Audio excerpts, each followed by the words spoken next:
us dono la benvinguda a la segona part de la jornada d'avui, que ha començat, pels que no hi éreu, Esteve, ha començat a les 10 del matí i hem estat abordant una sèrie de qüestions que es troben en el debat cultural i estan ficades a la nostra vida quotidiana com a agents culturals, tant per la part del consum com per la part de la producció, com per la part de la reflexió.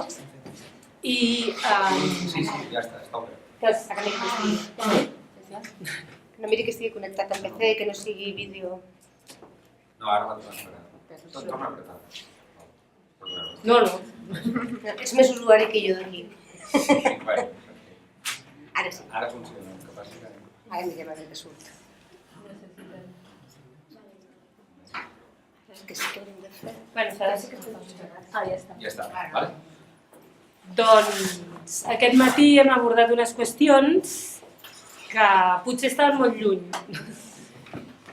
encara que no ho estaven tant, però aquesta tarda anem apropant-nos cap aquí i hem estat parlant de la qüestió ideològica, de la qüestió política, que són uns temes que estan en la ment i estan en el nostre comportament i estan en l'àmbit de l'hegemonia cultural.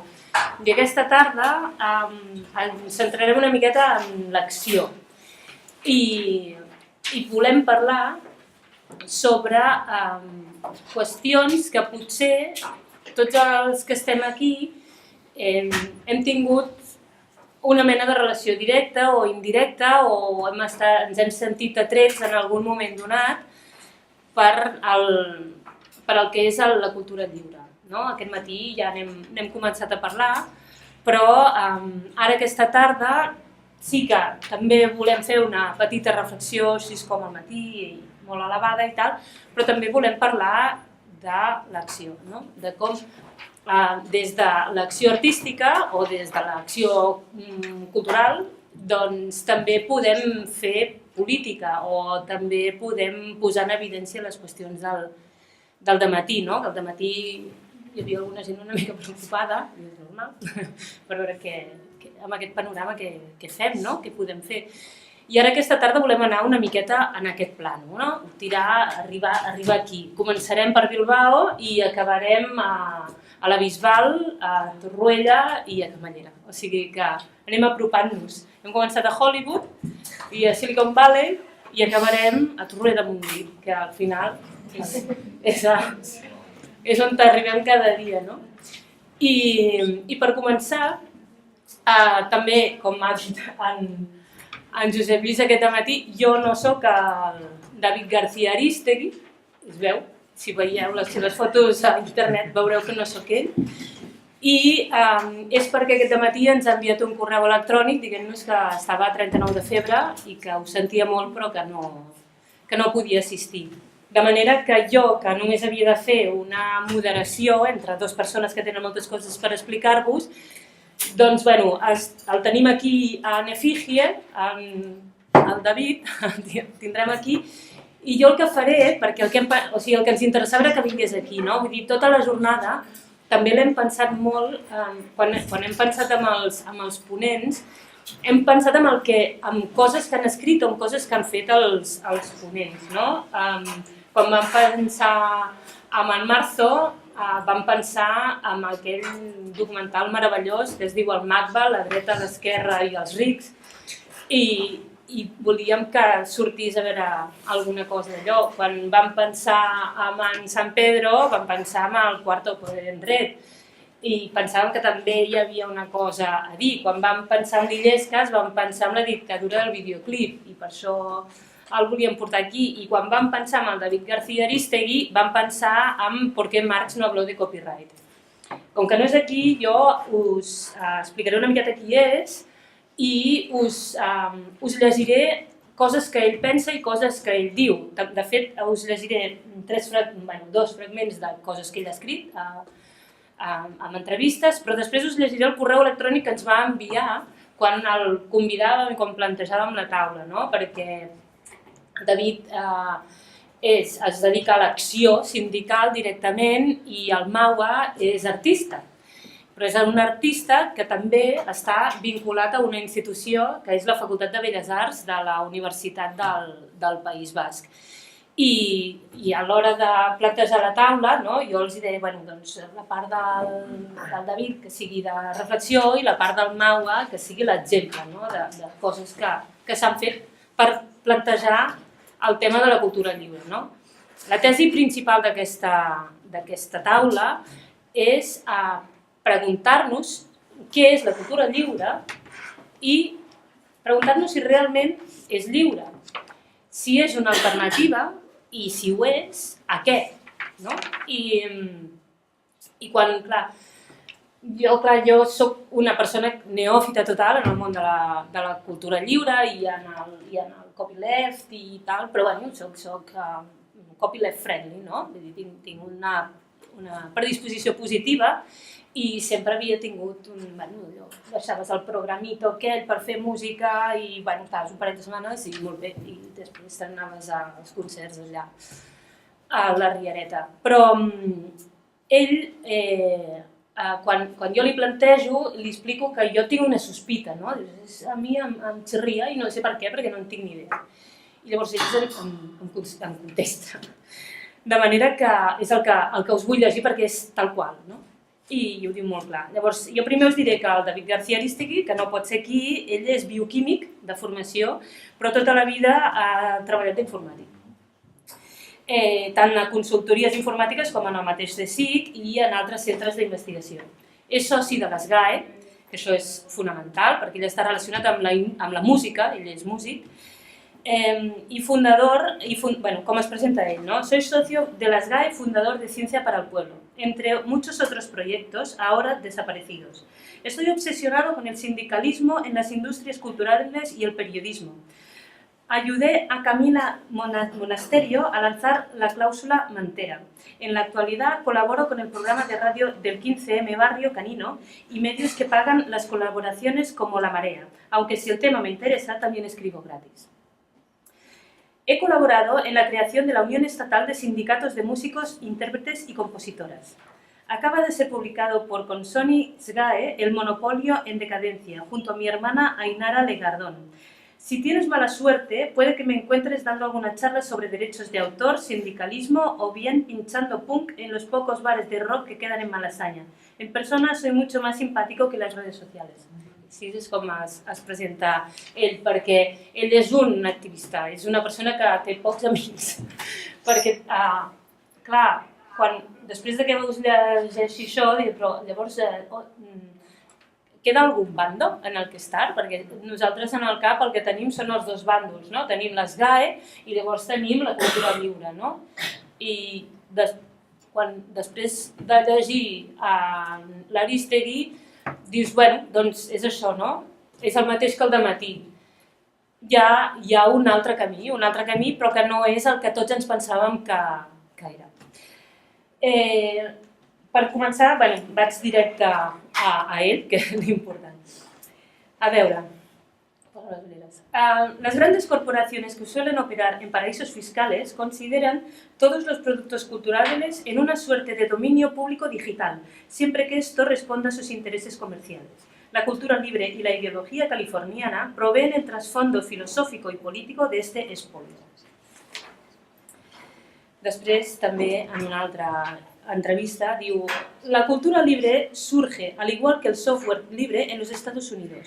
Las licencias Creative Commons y la filosofía del copyleft fueron el resultado del primer movimiento social generado en torno a la propiedad intelectual.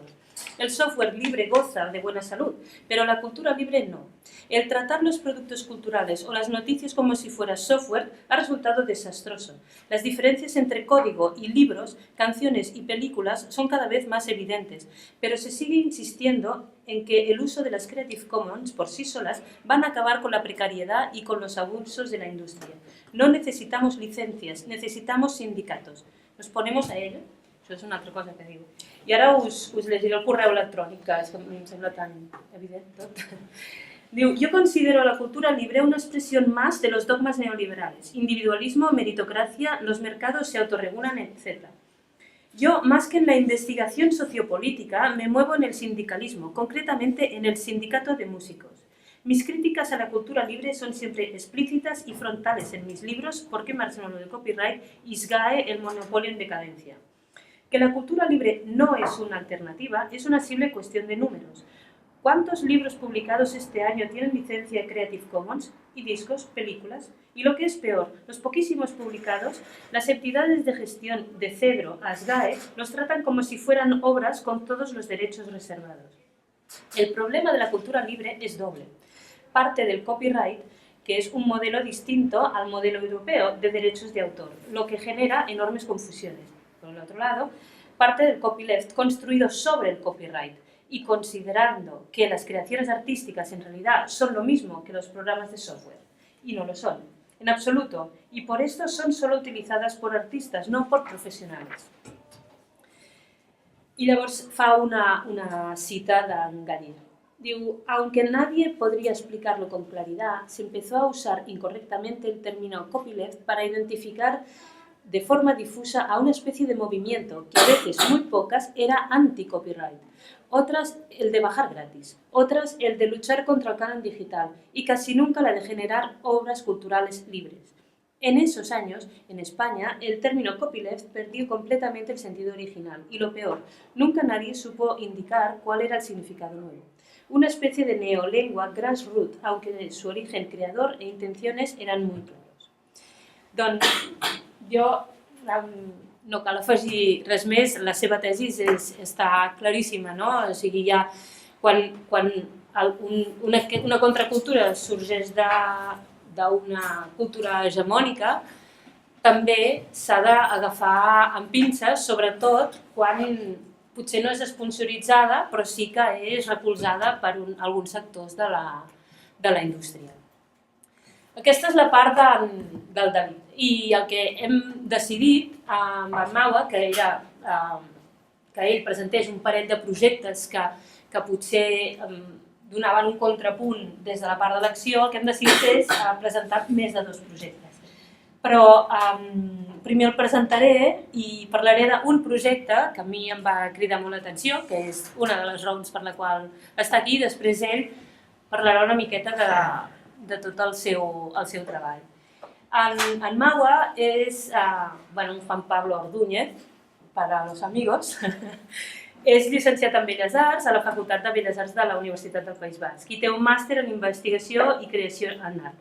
Està desenvolupant la seva tesi doctoral sobre la intervenció artística com a mètode de construcció a l'esfera pública i compagina la seva pràctica artística en projectes de mediació i comissariat.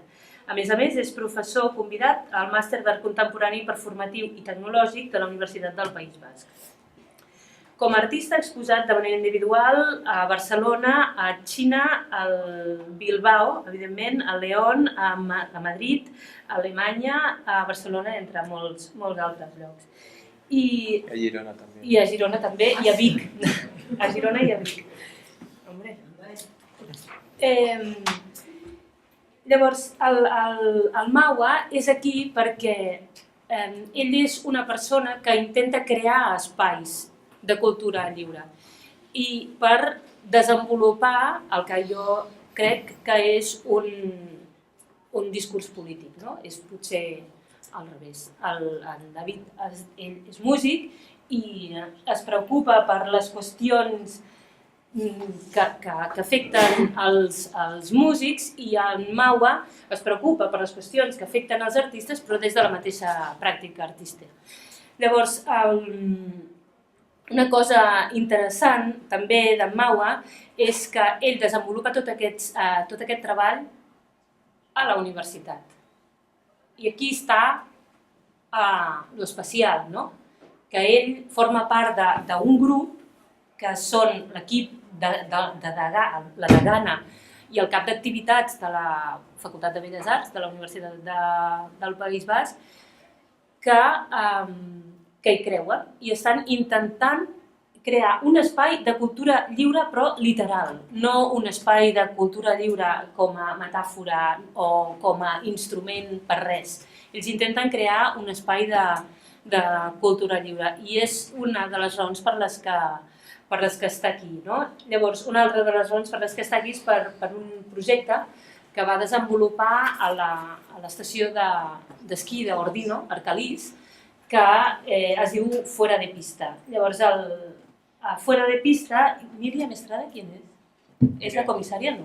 No, la comisaria era... Es la que redactó tu proyecto, ¿no? Más o menos. Míriam Estrada es la que llevaba Espacio Trapecio, que es un espacio que, para el que no lo conozca, está en Madrid, que era autogestionado y que le quedan, después de 6 meses, le quedan 2 semanas de vida. Ya después de Navidades cierra por completo. I Míriam Estrada lo llevava. Perquè, bueno, llegiré un text que va escriure la Míriam Estrada per aquest projecte, perquè és una miqueta la raó per la que el Maua també està aquí. Diu, Fuera de Pista es un proyecto desarrollado, comisionado por Joana Baigual en la estación de esquí Vall Nord Ordino Arcalís de Andorra, que se adentra en cuestiones ligadas al funcionamiento de la estación con la finalidad de proponer una reflexión en torno a la acción de esquiar fuera de pista. Se utiliza este deporte como metáfora y como vía para adentrarnos en elementos vinculados al marco político, social y cultural actual, cuestiones que van más allá de las normas establecidas, marcadas para generar nuestra propia ruta a seguir. Vall Nord, estación pionera en fomentar el esquí fuera de pista como atractivo para sus clientes, se erige como el lugar donde todo es posible. Este eslogan publicitario convierte la estación en un espacio donde puedes actuar de forma totalmente libre sin obedecer a lo estipulado en otras pistas. Una vez más, todo es absorbido por el sistema que genera productos a partir de un acto de desobediència. I tornem a lo d'abans, no? Com la rebel·lió i el concepte de rebel·lió i tota aquesta cultura del videoclip rebel és absorbida per al mercat i com torna i ens fa, no, perquè jo no soc artista, però fa servir el creador o fa servir l'artista per mineralitzar un discurs que essencialment està basat en el consum, no? I sense més, perquè ell és el convidat, en realitat, li dono la paraula. Gràcies por estar aquí. Bueno, Flora, gracias por invitarme y por hacerme partícipe de la jornada de hoy. Tengo que decir que, como Flora me ha presentado, soy artista, no... Tutti sono artisti. ¿Eh? Tutti sono artisti. No creo en el arte únicamente como la producción de objetos. O sea, cuando digo que soy artista, sí que me dedico, como dice Flora, o quiero pensar que me dedico, utilizo una frase de Marina Garcés que dice crear contextos para pensar de otra manera. Sí que se producen los objetos, sí que se producen los proyectos, pero también se producen espacios donde tú lo que haces es dedicarte a gestionar los permisos y que pueda suceder eso, o publicaciones un poco gamberras, como igual hablamos de ella ahora, o los proyectos que vamos a ver. Los artistas tenemos una faceta que es muy interesante, que es la de reconducir. Entonces, bajo el paraguas de cultura libre, pues teniendo al lado a una persona como David García, mi objetivo era reconducir todas las preguntas que tuviesen que ver con el copyright y con el copyleft y con el anti-copyright hacia David García, que sabe mucho más que yo de lejos, y yo de lo que quería hablar era de otra cosa. Hablando de reconducir, no sé si sabéis que el gremio donde menos personas tienen el carnet de conducir es el gremio del arte. La mitad de los artistas no tenemos carnet de conducir, por eso nos dedicamos a reconducir las cosas que nos invitan a participar, ¿no? Entonces ahí un poco es donde me ubico. En intentar hacer cosas, en no sacarme el carnet, aunque todo el mundo me dice que me lo tengo que sacar ya, y en intentar hacer los proyectos de una manera un poco, pues como puedo. Flora me presenta como una persona vinculada a la Universidad del País Vasco, de la Facultad de Bellas Artes. Es verdad, el vínculo es real y diario, pero yo no tengo un contrato, no soy profesor de la universidad, doy una asignatura como profesor invitado en invierno y se acaba mi participación en la universidad. Por dar la asignatura cobro 300 euros, doy 6 clases y luego todo lo que hago es como una persona que tiene ahí su equipo de trabajo, pero no dentro de la plantilla. Igual esto también me da la libertad de hacer cosas que otros profesores no pueden hacer, pero bueno, es mi realidad y no es ni mejor ni peor, está ahí. Entonces, más que hablar de cultura libre, lo que me interesaba era poder utilizar esta idea de cultura libre más en una idea de lo genérico, más que centrado en la licencia, para hablar de 4 proyectos. La primera imagen que he puesto, que no es un proyecto mío, por supuesto, es de Oteiza, lo pongo un poco como disparador. En el 72, Oteiza saca una foto a un... Oteiza saca una foto a un trabajo suyo, Monumento al prisionero político desconocido. A esa foto le añade una tipografía con una frase con la que yo me siento bastante identificado además. Yo amo las situaciones que nos obligan a conspirar. Esto lo hace pegatina y esta pegatina se empieza a distribuir por las calles en el País Vasco, pegándose en las farolas, en las papeleras, etc. Hoy en día esto se le llama street art y los que son como los apoderados del street art tienen nombres estadounidenses o británicos, ¿no? Sheffield Fairey o Banksy, etc. Yo no digo que Oteiza para nada sea el precursor del street art, pero que esto ya se hacía antes, sí que vengo a decirlo. Entonces hay como cultura libre, ¿no? Como cuando todos se van encasillando, hay algo que me interesa y que me gusta. A ver, surt.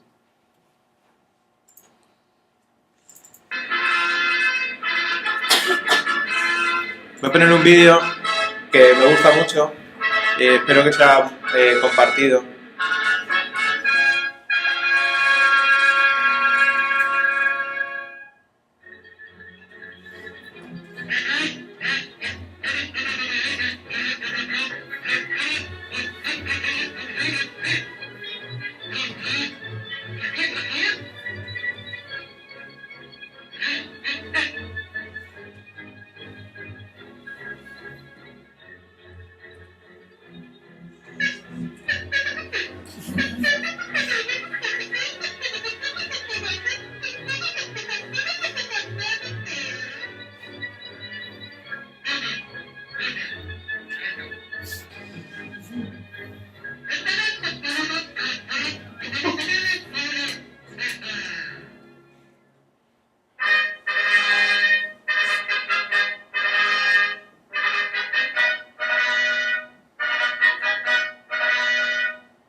Bueno, lo paramos aquí.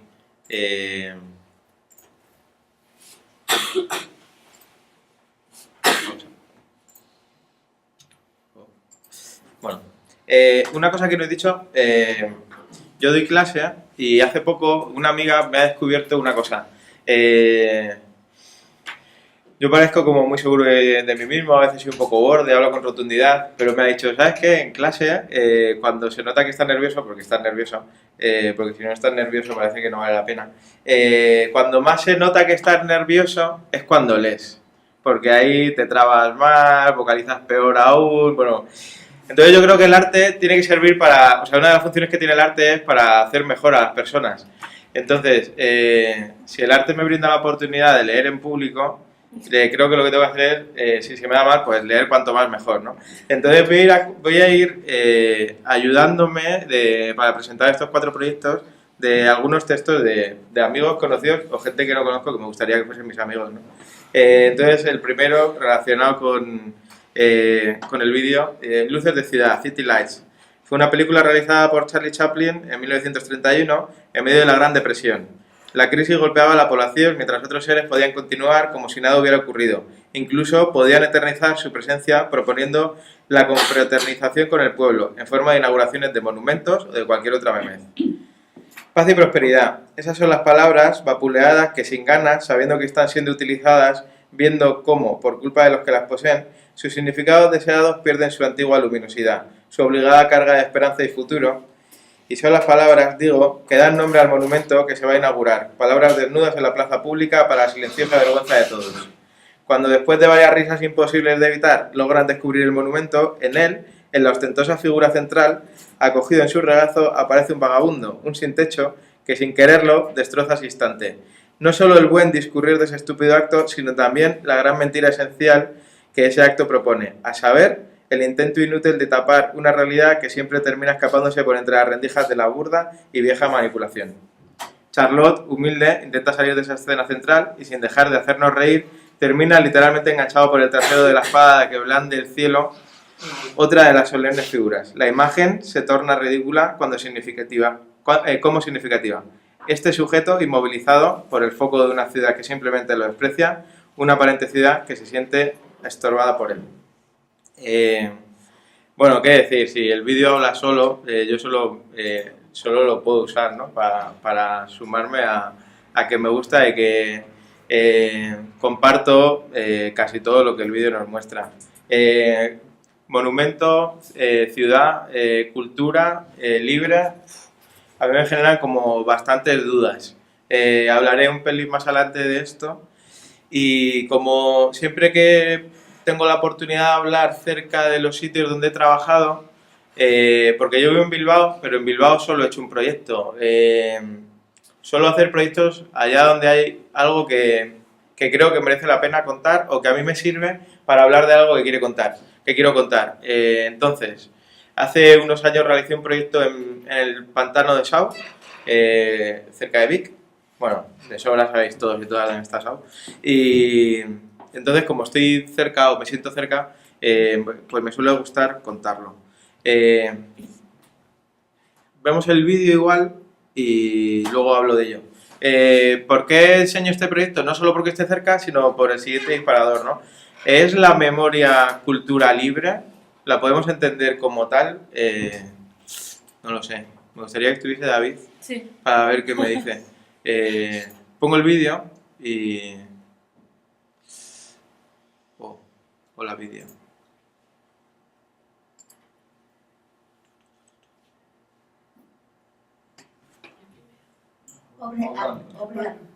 Gracias.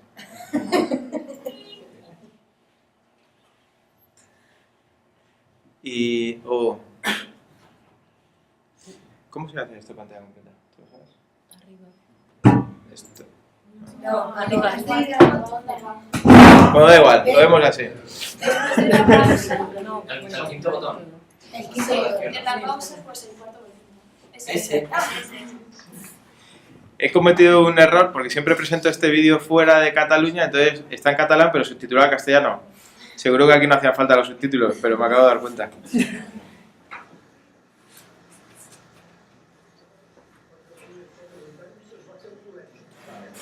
va fer la nostra finca, que el col·legi a la dreta abans d'arribar al poble. Abans d'arribar al poble. Arribar al poble tal. I quan entrava al poble, què hi havia? Un carrer? Sí, un carrer d'aquests penjats que no hi passava res, només la gent. No hi podia passar ni animal? No, havia d'entrar per al damunt del poble i un pas per entrar al poble. No sé però per allà aquest carrer, sí, però saps un animal, sí, però ni un carro, ni un cosa. Vale, llavors què hi havia? Cases a la dreta? Sí, pujant hi havia un rengle de cases. Sí. Sí, hi havia una casa que era dels que estaven al segle allà. Llavors hi havia Cal Moliner, de Cal Moliner hi havia Cal Sastre, de Cal Sastre llavors hi ha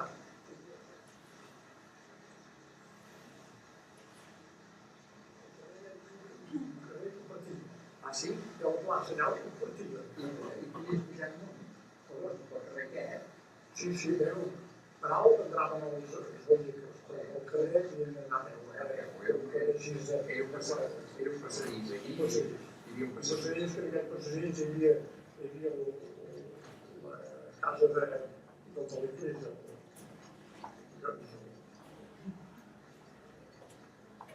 Sí, la rectoria, vol dir? La rectoria, com allà descuidava la rectoria, hi havia allà i hi havia la rectoria. Llavors aquí al carrer què hi havia? L'església, no? El ferrer s'ha organitzat amb l'església. I per un carrer llavors hi havia Can Celler.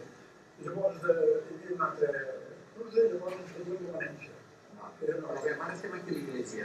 A l'església, a part de l'entrada principal, que era aquí, tenia cap accés a l'església, cap a dins de l'església, a part de la principal. Hi havia la rectoria que hi havia allà tot això. I tenia accés a l'accés a dins de l'església. Pujava pel camí. Sí. Llavors hi havia una escalada. Sí, aquesta, sí. I en aquesta escalada, per aquest cantó aquí, hi havia la rectoria. Sí. I en centre hi havia l'església. Això, sí. Llavors, hi sortíem. Lo dejo aquí que se acaba ya. Bueno, yo decidí hacer este proyecto porque, bueno, por varios inputs.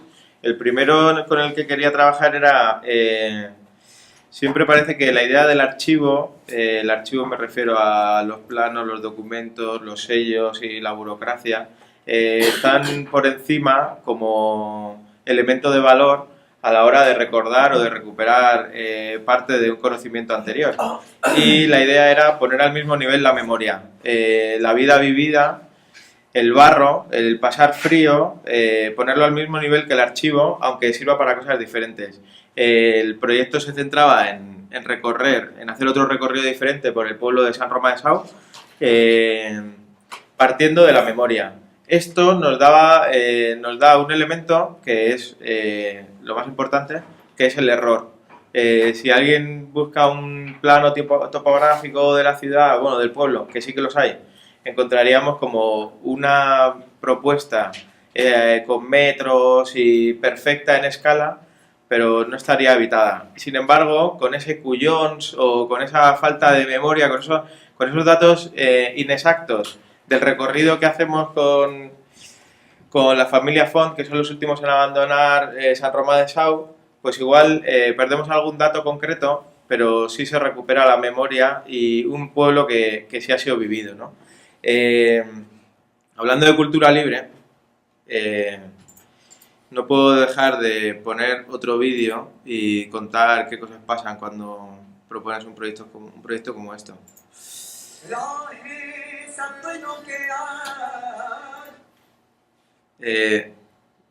voy a poner desde el principio y dura muy poquito, es un spot. Pido por favor máxima atención en la historia narrativa porque es para pegarse un tiro, ¿eh?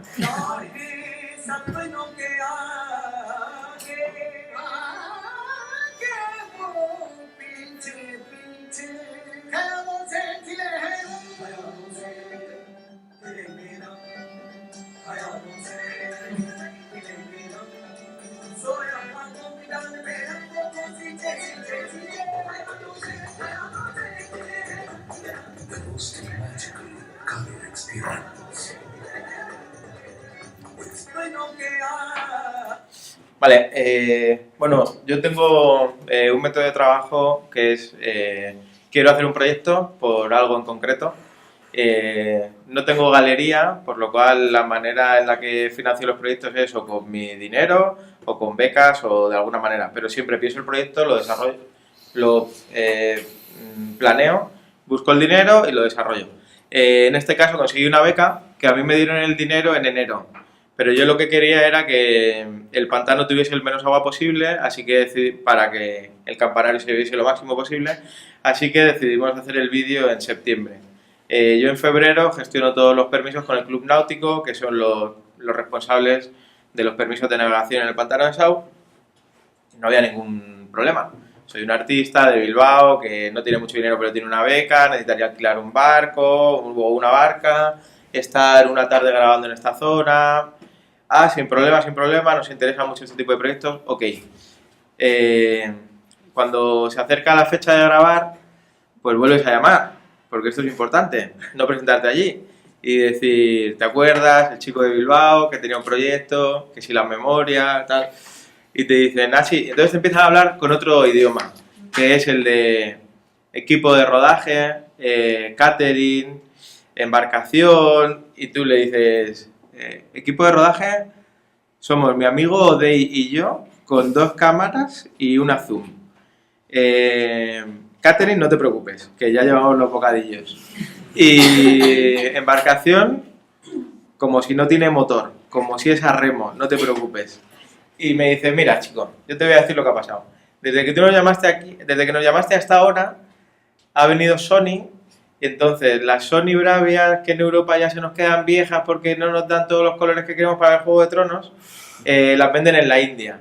Pero los anuncios que van a enseñar en la India para venderles a Sony viejas, pues uno de ellos deciden grabarlo en el pantano de Sau. Entonces, a este pobre niño que se ha encontrado unas canicas de colores y viene los otros y le quieren pegar por haberse encontrado unas canicas de colores, este es el responsable de que a mí no me dejáis hacer el proyecto. Entonces, pues cultura libre, no, esta mañana han hablado, ha dicho Jorge Luis Marzo, una cosa es lo público, que es lo de todos, y otra cosa es lo común, que es que no es de nadie. El pantano, o sea, ¿por qué estas personas...? O sea, bueno, da igual. O sea, me voy a encender y no. Total, que, bueno, no me dieron el permiso, pero yo lo hice. Y me parece que hice bien. Y es más, no solo lo hice, que se lo mandé. Como se lo mandé sin créditos, pero les mandé una copia y tan a gusto. ¿Cómo lo hice? Pues porque la vida es maravillosa y porque un día dices, bueno, pues si estos no me dan el permiso, ¿quién puede tener el permiso? Pues te enteras de que hay un tío que se llama Marc y que tiene 6 canoas que alquila para mover de canoas de los fines de semana, y por medio de la familia Font consigo el teléfono de Marc y Marc me dice, claro, que tú estás en tu casa en Bilbao y llamas a un tío que se llama Marc, que no sabe nada de ti y que le vas a contar una película guapa de que quieres hacer un vídeo, que una barca, que no te dan el permiso, y Marc te dice, tío, estoy con mi sobrina en el banco, déjame en paz, llámame en otro momento. Le llamas y te dice, bueno, pues yo te voy a cobrar 72 euros por estar una tarde contigo y con una barca. Y los 2.000 que había conseguido para pagar a vosotros se convirtieron en 72. Que bueno, que al final a Marc le pagas un poco más, le invitas a cenar y le debes todo el amor que puedas darle, ¿no? Entonces, cultura libre, en Sau no lo sé. Y... a ver... sí, esto ya lo estoy aprendiendo,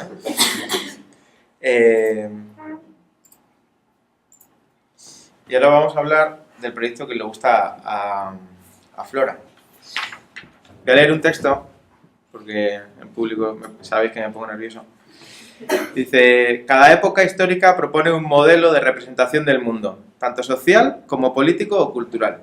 A partir de este, se elaboran unos sistemas de referencia que la sociedad debe acatar, una jerarquía de valores que define las relaciones entre las personas. Se trata de una concepción específica que se propone como única y absoluta. Una vez las normas quedan fijadas, la sociedad va a establecer explícitamente las leyes que las justifiquen y sirvan para defenderse de todos aquellos que las infrinjan. Los individuos que pongan en duda este sistema serán excluidos, perseguidos y eliminados en caso de grave crisis social.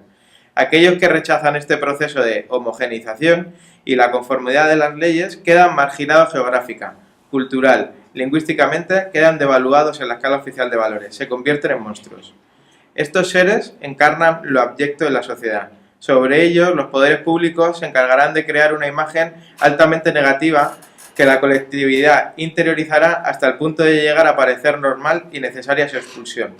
Los modelos monstruosos existen para pacificar las conciencias, para ejemplificar y concretar las tentaciones del mal y para convertirse en blancos de la violencia más implacable que somos capaces de ejercer. Las leyes de uniformidad deben triunfar y para ello debe aniquilar a quienes pretenden escaparse de sus engranajes. Bueno, José Miguel G. Cortés nos plantea con unas palabras igual que suenan como un pelín serias o un pelín más serias de una conversación de bar, un modelo o una realidad que creo que todos y todas podemos llegar a entender o a conocer. Pero siempre hay alternativa. El origen del encierro se remonta a la época medieval. Los toros para la lidia eran conducidos por las calles al amanecer, desde extramuros hasta la plaza pública que servirá de coso. Muchos pamploneses se acostumbraron a correr delante de los astados, una práctica reiteradamente prohibida por las autoridades, pero que sin embargo cada vez reunía más adeptos, hasta que finalmente acabó transformándose en una arraigada tradición.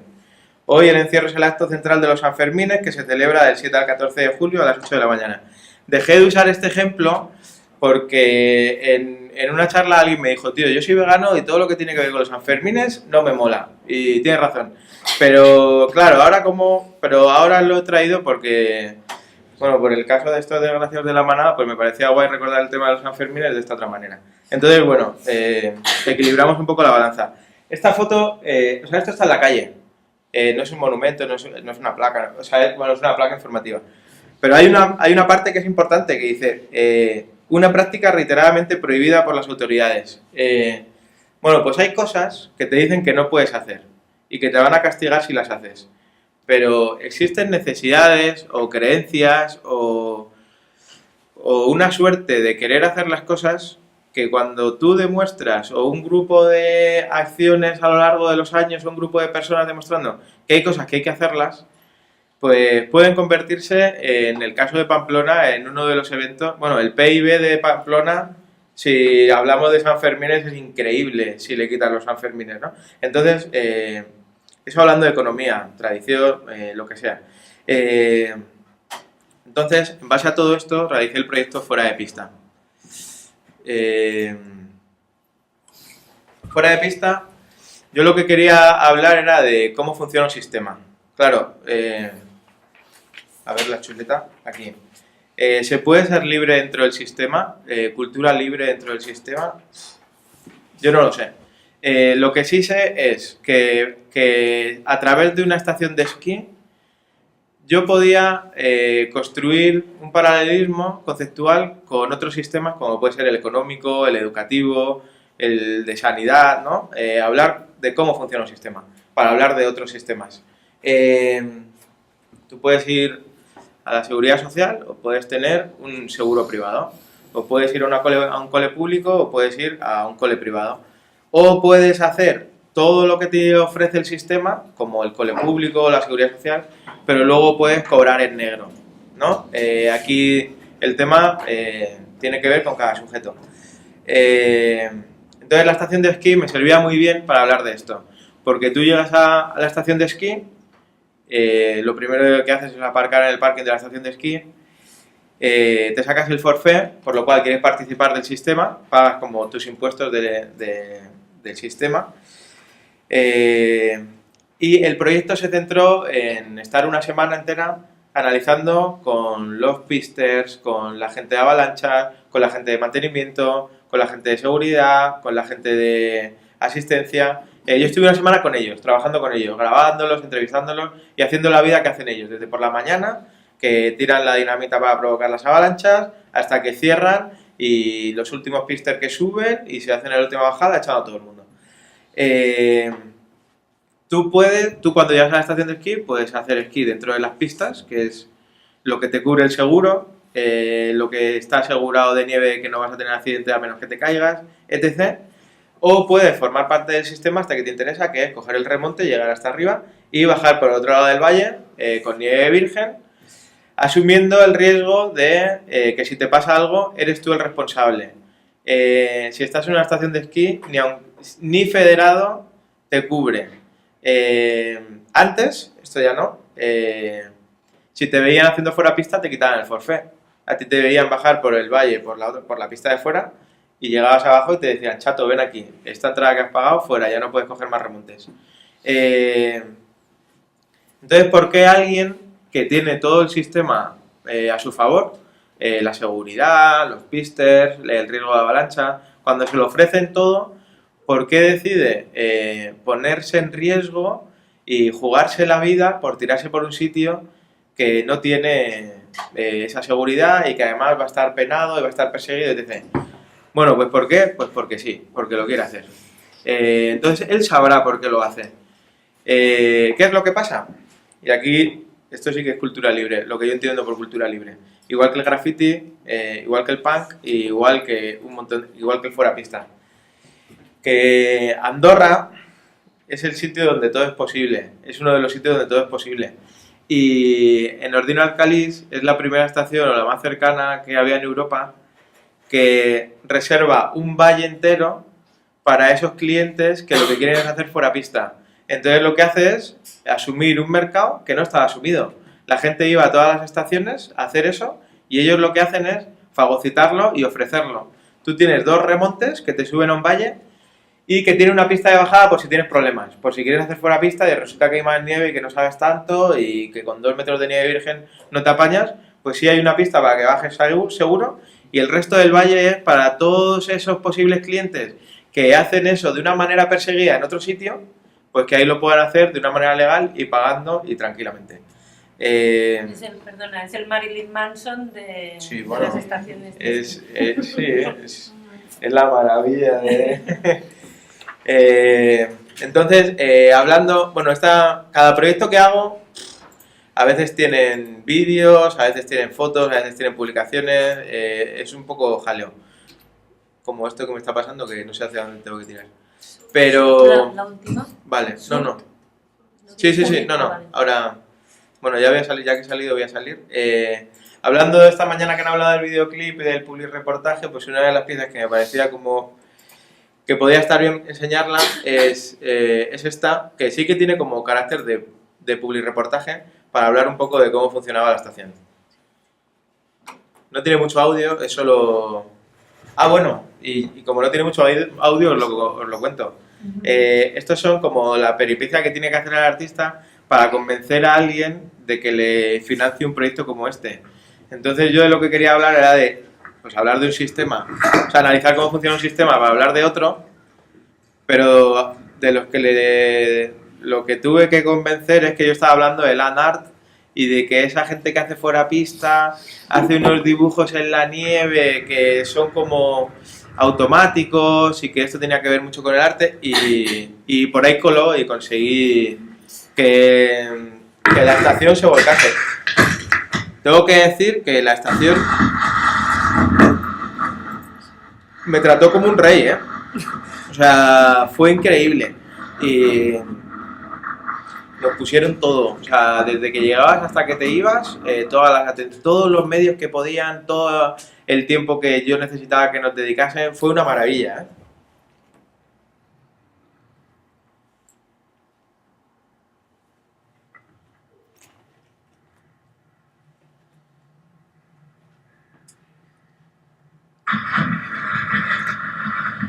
Este es el remonte que te sube al valle, que es solo para hacer fuera pista.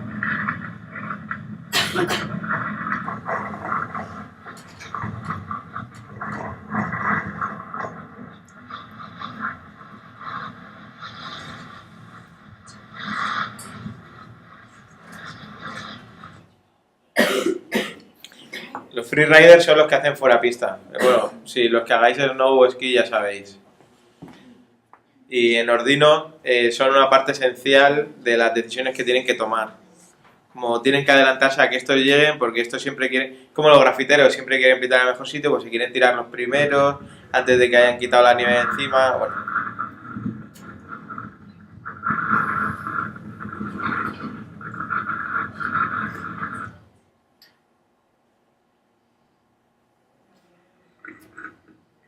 Luego eso del dominio esquiable es súper importante porque una estación es responsable de todo lo que pase en su dominio esquiable, aunque no sean sus pistas. Si tú desde la punta de arriba del valle puedes llegar a tirarte por gravedad, por caída de gravedad, a una montaña que hay detrás, si te quedas ahí tirado es culpa de la estación, aunque hayas hecho fuera. O sea, hay como unas cosas legales que eran como súper interesantes. Bueno, esto es Maite que hace Snow de verdad, yo aprendí, que eso es lo guay que también te da el arte, que quieres hacer un proyecto de esquí, o de Snow en este caso. Yo había hecho Snow 4 veces en mi vida, o sea, un paquete, y claro, una semana estando con esta gente, pues ya te defiendes un poco mejor, ¿no?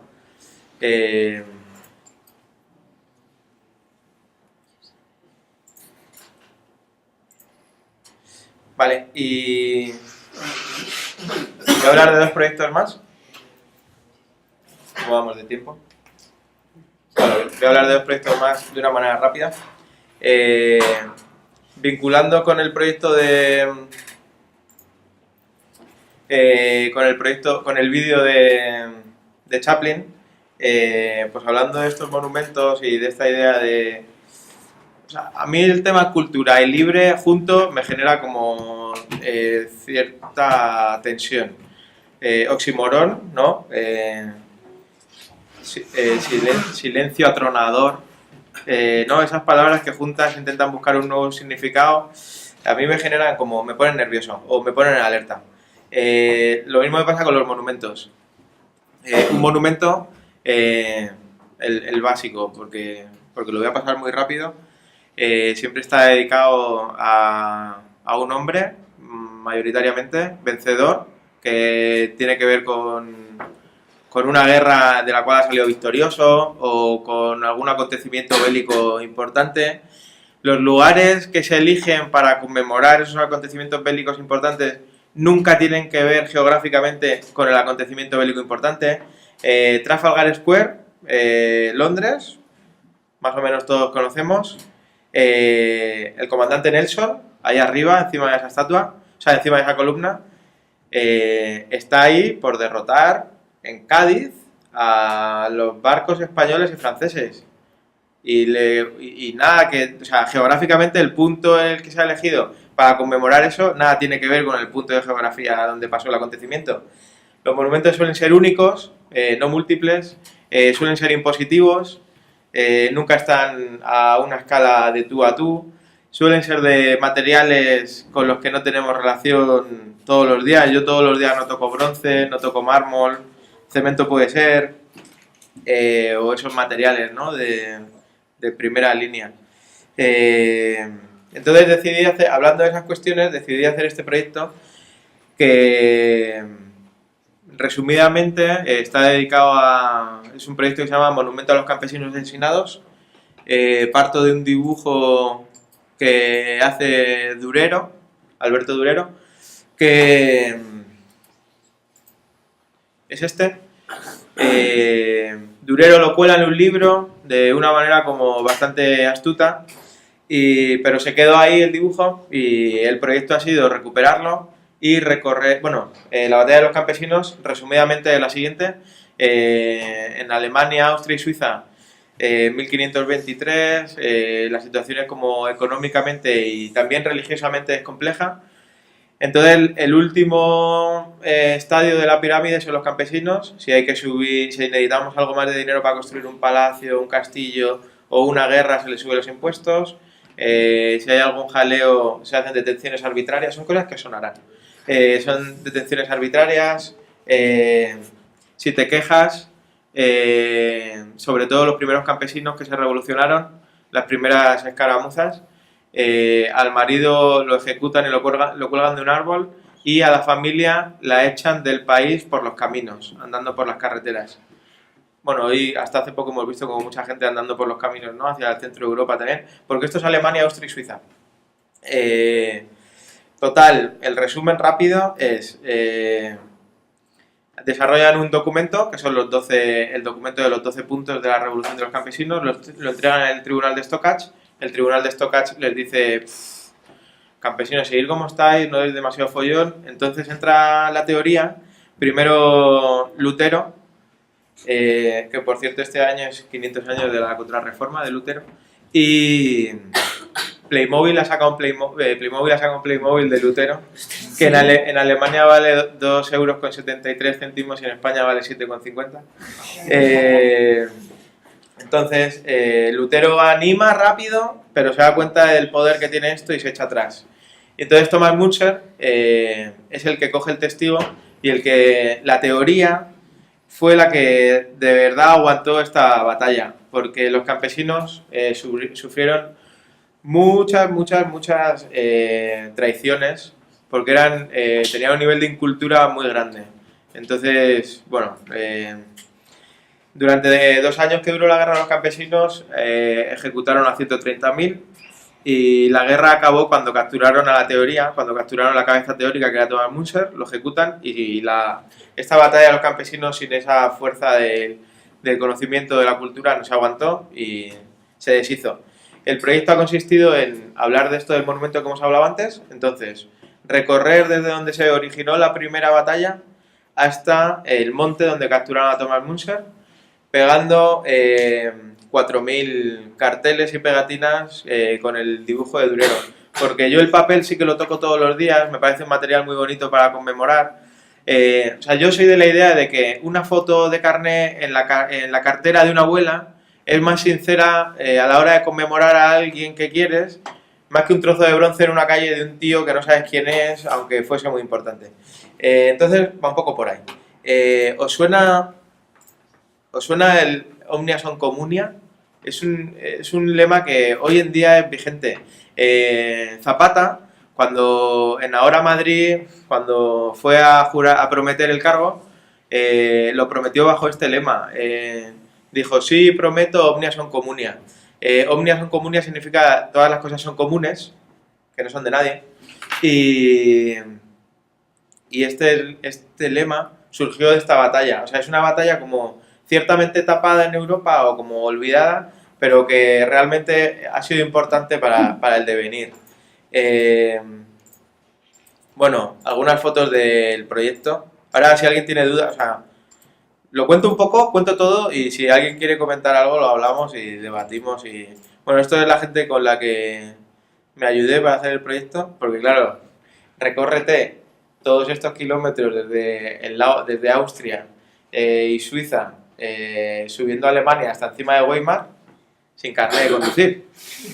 Entonces, consigues dinero, alquilas una furgoneta para dormir 4, invitas a unos colegas a recorrer el viaje, o sea, tú pagas la furgoneta y ellos conducen. Y bueno, pues así hay que ir haciendo, ¿no?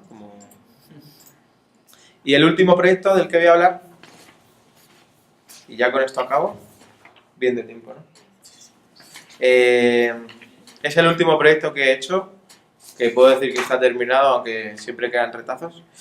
Y voy a leer una columna rápida de Julio Llamazares. Identidad. La última vez que renové mi DNI descubrí que para el Estado, el pueblo en el que nací, hundido bajo un pantano, no existe ya oficialmente, por lo que me han asignado otro. Me escribe la defensora del lector de este periódico para pedirme mi opinión sobre un asunto del que le han hecho tomar conciencia las numerosas cartas recibidas de leoneses molestos porque literalmente el país confunda su identidad. La pregunta de la defensora del lector es muy simple. ¿Los leoneses sois castellanos? La respuesta es tan simple como la pregunta, pero precisamente por ello me llevó varias líneas a exponerla. ¿Cómo respondería un gallego al que le preguntan si es asturiano o un valenciano que si es catalán? Me planteo mientras me extiendo con argumentos históricos que, al final, me dejan la sensación de estar demostrando algo que es imposible probar por obvio. Que los de León somos leoneses de la misma manera que los de Burgos son castellanos.